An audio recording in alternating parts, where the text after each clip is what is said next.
Sangana zvekare kwataita paKulian TV channel yenyu yatinokupakurirai nhau nezvinhu zvakasiyana siyana zvinenge zvichiitika. Muri yeZimbabwe unongozviziva kuti tiri munguva yakadai so zvinenge zvichitaurwa hazvipere ende vanhu vanenge vachingotaurawo zvinhu zvavari kungoona zvakasiyana siyana zvinhu zvavanenge vachifunga zvavanenge vanzwa ndosaka vamwe vachizonzi vamwe vakaudzwa hondo nemurwere wepfungwa vakamushora kuti uyu anorwara. But this time around iyi nyaya yacho inenge different because ukaona pakutaurika zvinhu zvakaita sezvizvi garai mangoziva kuti there can't be smoke without fire.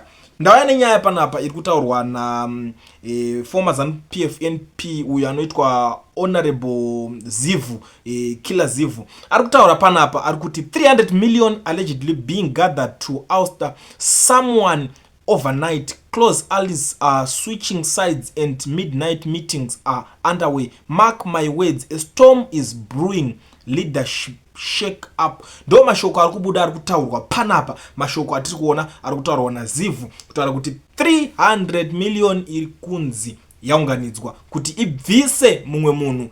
Unongozoti kana pakutaura nyaya idzi idzi vanotaura mazita but pangonzi 300 million yaunganidzwa kuti ibvise mumwe munhu. Ndo situation iri panapa yatiri kusangana nayo yatiri kunzwa muri yeZimbabwe. Kusazivawo kuti imimi makatarisawo nyaya iyi kwamuri ikoko munoitorawo sei because zvinhu zviri kuitika muZimbabwe andori ma1 chaiwo atingada kuzvidoma one by one asi zvimwe zvacho muri kungozvionawo mega zviri kuitika but ndo nyaya yakutaurika iko zvino ndo pazvari vamwe vanotanga chihumana vamwe vanonga chitayo pamwe zvichikutaura chocho ndo chokwadi ameno munoionawo sei nyaya iyi ndangoisirawo kwamuri vedare mundiudzawo mafungiro enyu ipapa. Aiwa kupusa chetu nhasi ndipo vanhu vozotanga kutaura kuti anzi gezi akauraya munhu ko pese paangasati ataura zvakataura anga asina kuuraya munhu aurayiwa nhasi kwenyaya chainge yakambozururirwi ndokunonzi kusheya nawo ndozvatogara chitaura kuti vanhu vanosheya nawo vanooneka pakati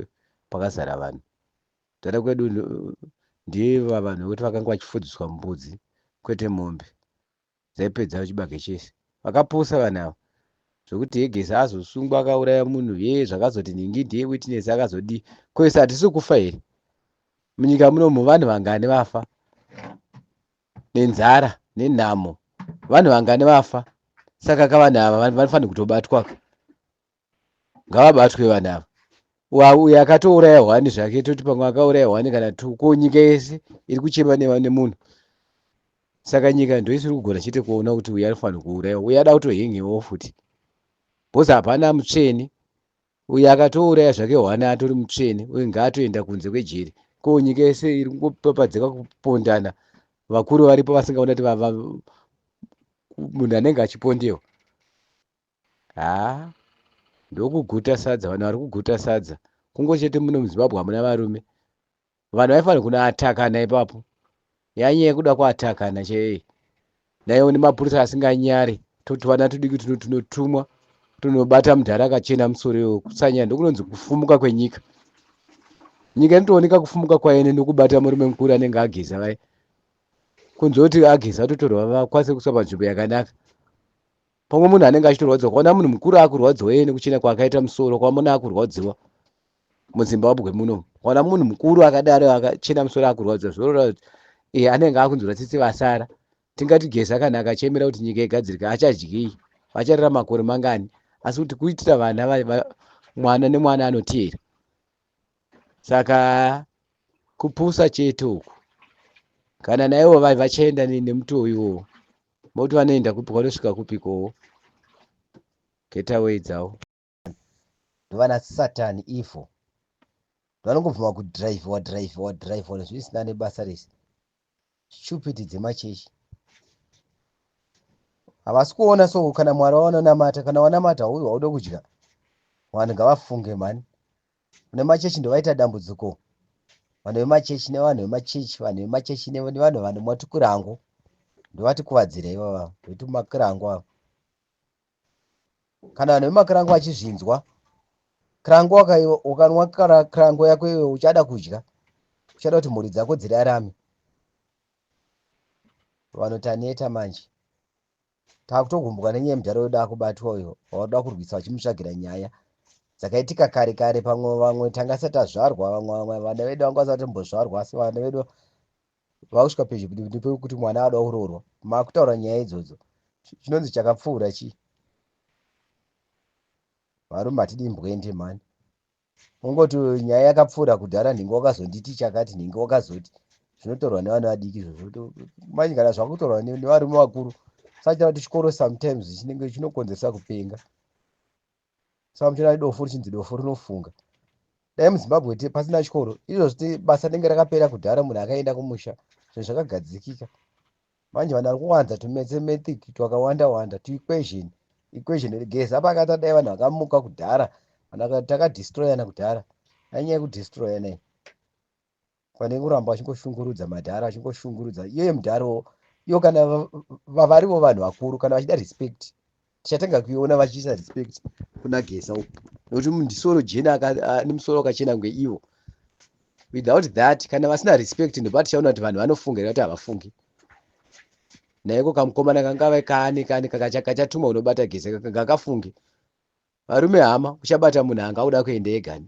Kana yangozi inouya kumba kwako nevana vako iwewe, uzvizive.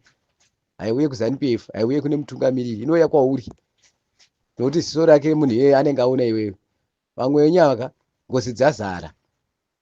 Kungofamba chete, asi munhu akafa kudhara. Ngatingwarirei tizive zvokuti munhu unenge uchiitei nepaupenyu hwako. Chokutanga kufunga. Saka muchiona vanhu vazhinji tidedza kuti vanhu vasina chikoro vakanaka. Chikoro ndo chatikuwadzira nemachechi. Vanhu takangobvisa chete zvizvo zvomusoro, muchaona nyika yedu ichigadzirika. Ngatirege kuwanza equation, ngatifambe yakumana, ngatirege kurega Gesa achienda pamaoko akaipa. Kudai vanhu vemachechi vachizviziva vachinyasonamata chaizvo vachiteedza Bhaibheri, vanenge vachasona kuti Satani wamira manje, tomuita seiko? Akuda tsvimbo. Zita iro izita reumhondi, kwete kuti rekuti akaba chinhu. Akana chaanombonzi kuba marinzwere zita reumhondi kuti ndombonzani kweni. Munonditarira zvakafanana nokuti munonditarisira mugirazi here. Ndinovapedzera ndombonzani pakuuraya vanhu. Gaizi dziri kuita zvekuti tione kusunungurwa dai vachenjera, because vana baba vedu avo vangafe. Ngavasadya chabatwa negenga rekwaMunangagwa. Kana kutoenda vakakangama kutotenga maputi zvavo voenda vakaisa muhomwe dzavo votakura unodya. Zvitori nani because vanhu ava imhondi. Zvavanotaura zvese tiri kungozvinzwa isu vamwe chokwadi kuhondo kwacho takatoendawo tikatozotadzawo zvedu kubudirirawo zvedu takazodzokerawo munzira tichitoendawo taitokudawo kwazvo. Kana nanhasi wose ndinotoshuvira kuti dai yangonzi ngaitwe ndiri kutoidawo ini. Because zvinorwadza zvatiri kuitwa nemurume uye zvinezvi tiri kugara mudondo.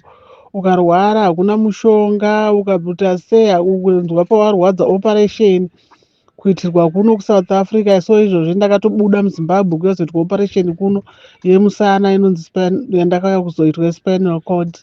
Saka pakaipa gaizi murume ngaabve kunyanya kumapiritsi. Ivo vanga vachida kupiwa mari dai vanga vangodzitambira yangonotenga mishonga. Because mukamuregerera muchiramba muchiverengera mazuva muchatangirwa kuzotadza kuzvikunda taakurwiswa ndisu zvakare toda kuti tisunungure nyika. Zvinorwadza hama dzangu zvatiri kuitwa naMunangagwa. Munangagwa ngaaende kuno kwatiri chembere dziri kupiwa mari yekurarama. Vana vasina vana baba vari kupiwa mari. Wande kunyanya zvirema zviri kupiwa mari. Ko ivo muZimbabwe ndo makaita sei vachingoshayana vega pfuma yavari kuwana. Zvinorwadza kudai chimama chakataura chokwadi. Chimama ndinokubhiga apuwe mudzimai watungamirira vamwe. Ndinokubhiga mwanangu, ndinotenda nezvauri kutaura zvinotivaka. Zvinovesano madzimai Women's League vaivhaira vachiti Munangagwa, zvino nhasi vari papi tarisai muone. Zvakaoma hama dzangu, tiri kupfinyirwa. Munangagwa ngaabve, Munangagwa ngaaende, Munangagwa ngaaende. Takabvisawo Mugabe, takanga tiriko pakabviswa Mugabe. Saka Munangagwa ngaachendewo yateni yakewo kupindawo vamwe. Vanhu vaganzi ushe madzoro zvino kana ungorambira pachigara kana ngaaende, hatichada kumuona. Ngaabuda, hatina kana basa naye, todawo vanyowani tigorochinjirwa nyika. Ivo vanoshandisa maUS stones, tishandise mabhondi nemazigi tisingatenge chinhu. Tikauchinje mari munhu ari kuita bhizinesi yake osungwa mabasa hakuna. Makambani akavharwa naLiver Brothers kwatakamboshandawo vamwe akabviswa ese ikoko kushaya kuziva kuti vanhu voita sei nenyika yeZimbabwe.